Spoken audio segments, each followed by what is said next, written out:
Today, I want to look at another excellent Napoleonic reference book, Weapons and Equipment of the Napoleonic Wars by Philip J. Haythornthwaite.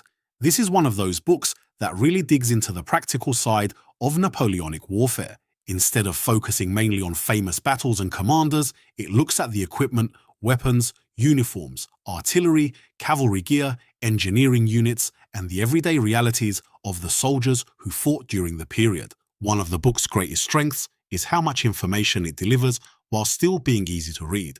Haythornthwaite explains complex military subjects in a clear and straightforward way, making it useful for both experienced historians and newer wargamers. Another major advantage is the amount of visual reference material packed into the book.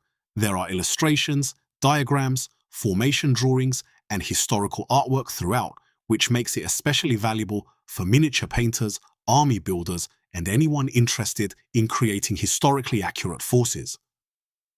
What really helps the book stand out is that it doesn't simply list weapons and uniforms, it explains how they were actually used in battle. The book explores infantry tactics, cavalry charges, artillery deployment, skirmishing, battlefield formations, and drill systems, helping readers understand how Napoleonic armies operated on the field. And honestly, that's one reason why the book still holds up well today. Compared to modern wargaming publications, it definitely feels more old school in presentation. Today's books often feature glossy layouts, large full-color photographs, cinematic artwork, and highly streamlined presentation designed for quick reading and fast gameplay. Haythornthwaite's book takes a different approach. It focuses more on historical information and military detail rather than flashy presentation. In many ways, it feels closer to a military handbook than a modern gaming supplement. And for serious Napoleonic enthusiasts, that's actually a big strength. Of course, there are some areas where the book shows its age.